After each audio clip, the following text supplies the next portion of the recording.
त्रिपाठी, ऐसा क्या हुआ? रैलियों में तो हमने रोड शो, जब चुनाव होते हैं तो हमने रोड शो देखा है, लेकिन यहाँ कार्यकारिणी की बैठक हो रही है और उसमें भी रोड शो। सर, बिना मौसम कैसे हो रही है ये बरसात? मुझे लगता है कि अगर लोग बारिश का लुत्फ लेना चाहते हैं और बारिश हो रही है तो उसमें किसी को तकलीफ नहीं होनी चाहिए। पूरे देश भर से राष्ट्रीय कार्यकारिणी के हमारे जो सदस्य हैं वो पहुंचे हुए हैं। प्रधानमंत्री जी की लोकप्रियता है, प्रधानमंत्री जी को लोग देखना चाहते हैं, लोग उनसे जुड़ना चाहते हैं, लोग उनसे रूबरू होना चाहते हैं, और ऐसे में अगर उन्होंने रोड शो किया तो मुझे लगता है कि ये हमारा विषय है, इसमें किसी को तकलीफ नहीं होनी चाहिए। आप देखिए कितना जबरदस्त रहा है, कितना लोगों के भीतर उत्सुकता नजर आई है, किस तरह से उनका स्वागत हुआ है, किस तरह से उनका अभिनंदन हुआ है। तो ये तो प्रधानमंत्री जी की लोकप्रियता है, नरेंद्र मोदी जी की लोकप्रियता है, और इस लोकप्रियता का हमें गौरव भी है। हमें इस बात को लेकर हमेशा गर्व की अनुभूति होती है कि भारतीय जनता पार्टी एक ऐसी पार्टी है जहां पर एक साधारण परिवार से निकले हुए कार्यकर्ता, जिनका पूरी दुनिया में एक तरह से आज एक उनका डंका बोल रहा है, तो ऐसे प्रधानमंत्री के तौर पर नरेंद्र मोदी जी हमारी पार्टी का गौरव है, हमारी पार्टी के नेता हैं, और ये गौरव हमें हासिल है। तो निश्चित तौर पे अगर कोई कार्यक्रम हुआ तो उसमें किसी को आपत्ति नहीं होनी चाहिए, और इसमें तो आपको कहना चाहिए कि नहीं। आप देखिए, आपने भी कवर किया होगा, आज तक में भी कवर किया होगा, आप देख रहे होंगे किस तरह का मंजर था, किस तरह का माहौल था, और निश्चित तौर पर प्रधानमंत्री जी की लोकप्रियता को ये इंगित करता है। देखिए, कांग्रेस तो ये आरोप लगा रही है कि ये माहौल बनाने की जरूरत इसलिए आपको पड़ी क्योंकि भारत जोड़ो यात्रा में बहुत गजब का माहौल बन गया। अब देखिए, ये तो आप ईमानदारी से आप भी जानती होंगी, कांग्रेस के साथी भी जानते होंगे, और देश के लोग भी खूब जानते हैं कि किसको माहौल बनाने की आवश्यकता पड़ती है और किसके जाते ही माहौल बन जाता है। अच्छा। कांग्रेस पार्टी ने मुझे लगता है संभवतः 22 दलों को चिट्ठी लिखी थी, मनुहार की थी, गुहार लगाई थी कि आ जाइए हमारे साथ, केवल फोटो सेशन में आ जाइए, लेकिन आपने देखा फोटो सेशन में भी आने को लोग तैयार नहीं है। किस तरह से कलाकारों को भाड़े पर बुलाया गया, बहुत सारे कलाकार जो है वो पैसे लेकर आए फोटो सेशन कराने के लिए, किस किस तरह के लोग आए, तो मुझे बताने की आवश्यकता नहीं। और ये देश ने 2014 के बाद देखा है, हालांकि गुजरात के माध्यम से देश पहले भी देखता रहा है, लेकिन 2014 के बाद देश के लोगों ने देखा है कि किस तरह से किस नेता के जाते ही माहौल बनता है, और किस नेता के लिए माहौल बनाने के लिए पूरी की पूरी एक PR एजेंसी लगती है, ट्रक लगते हैं, तमाम सारे लोगों को लगाना पड़ता है। कांग्रेस को ईर्ष्या हो सकती है, मैं समझ सकता हूँ, लेकिन ईर्ष्या के साथ साथ उनको इस बात पे जरूर विचार करना चाहिए कि क्या कारण है कि उनके पास वंशवादी पृष्ठभूमि से आने वाला कोई लीडर जो इस तरह से करिश्मा नहीं कर पाता। और हमें एक गौरव जरूर होना चाहिए कि हमारा एक कार्यकर्ता परंपरा से निकले हुए नरेंद्र मोदी जी हैं, जिनके आने पर लोग इस तरह से जुटते हैं, इस तरह से उनका अभिनंदन होता है। ठीक है, अखिलेश प्रताप सिंह जी वो ये कह रहे हैं कि भाई देखिए, यहाँ तो भीड़ अपने आप आ जाती है, ये भारत जोड़ो यात्रा में तो बुलाए गए हैं भीड़, और कुछ लोग तो ऐसे जो राजनेता हैं जिनको निमंत्रण गया, जिनको बुलाया गया, वो तो आए ही नहीं, वो तो पहुंच ही नहीं रहे हैं। ना देखिए, बीजेपी के लोगों का एक कर्तव्य और धर्म बनता है, खासतौर से आज की तारीख में, कि मोदी जी की चरण वंदना और उनकी स्तुतियां करें, इसमें कोई आपत्ति की बात नहीं है, उनके लिए गौरव की चीज हो सकती है। लेकिन देश के लिए शर्म की बात है कि जो प्रधानमंत्री 9 सालों से इस देश में हैं और वो इस देश को बर्बाद कर रहे हैं। आदरणीय मनमोहन सिंह जो भविष्यवाणी की थी कि अगर PM बनेंगे आदरणीय मोदी जी तो देश के लिए डिजास्टर होंगे, वो सही साबित हुआ। देश के लिए डिजास्टर से साबित हुए। देश को एक नेता की आवश्यकता होती है। हमारे साहब विक्रेता बन के बैठे पड़े हैं, तो विक्रेता नहीं चाहिए इस देश को नेता चाहिए जो देश को आगे बढ़ा सके। 2014 के बाद इस देश को सिर्फ पीछे ढकेला गया है अपनी नीतियों और कार्यक्रमों से। और देखिए, कोई उपलब्धि ठीक है, लेकिन अखिलेश जी करके एक बात बताइए ना, आपने ये कह दिया, लेकिन आंकड़े तो इससे इतर है ना, क्योंकि मैं नहीं सर, मैं अब यहाँ पर काउंटर में आंकड़े रखना चाहती हूँ ताकि तस्वीर थोड़ी क्लियर हो जाए। अगर हम तुलनात्मक दृष्टि से आप देख लीजिए, बेरोजगारी की दर 2012 और 13 में सर 4.7%, 2021-22 में 8.30%। अब इसको कैसे देखेंगे? अर्थव्यवस्था विकास दर देख लीजिए आप, 2012-13 में 6.4 और 2021-22 में 8.7। तो सर GDP का आकार अगर आप देखिए, करीब 1,83,000 करोड़ ये USD और 3.18 लाख करोड़ USD, ये हम आपको आंकड़े दिखा रहे हैं। हालांकि महंगाई दर पर बात हो सकती है क्योंकि 2012-13 में 9.5 और 2021-22 में 5.1, लेकिन आप बेरोजगारी की बात करते हैं, आप अर्थव्यवस्था विकास दर की बात कर रहे हैं, देखिए महंगाई दर भी कम हुई है। तो आप आखिरकार किस बिहाफ पर ये बोल रहे हैं कि देश जो है वो पीछे जा रहा है? क्योंकि आंकड़े तो इससे इतर बोल रहे हैं सर। आप सुन लीजिए, आपके सारे आंकड़े गलत हैं, कपोल कल्पित हैं, झूठ है। ये देश 8 वर्षों में करीब 90 लाख करोड़ रुपया कर्जा लिया है। जीडीपी सबसे कम है, बेरोजगारी दर इसी सरकार ने बताया 40 सालों में सबसे ज्यादा है, पर कैपिटा इनकम में नीचे है।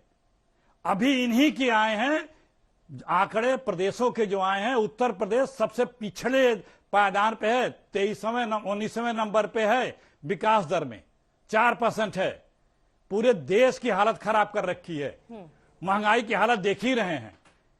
जो व्हाट्सएप यूनिवर्सिटी के आंकड़े नहीं मैं बता रहा हूं, मैं सारे सरकारी आंकड़े बता रहा हूं, और सारे आंकड़े मैंने रखे हुए हैं। और देखिए अभी तो जो वर्ल्ड सूचकांक है, मेरी बात आपने पूरी नहीं होनी थी, वर्ल्ड सूचकांक है, उसमें सब जगह हिंदुस्तान मोदी जी के आने के बाद पीछे गया है। चाहे ग्लोबल हंगर इंडेक्स हो, चाहे ग्लोबल इनोवेशन इंडेक्स हो, चाहे पासपोर्ट इंडेक्स हो, चाहे वैश्विक सूचकांक हो, आपको शायद ये आंकड़े सही नहीं लगे हो, क्योंकि इसमें कांग्रेस पार्टी की वाहवाही नहीं है। सर एक सेकंड, मैं आपको एक और आंकड़ा दिखा देती हूँ सर, वो आपको थोड़ी खुशी दे देगी। स्टेट विकास दर में अगर हम देखें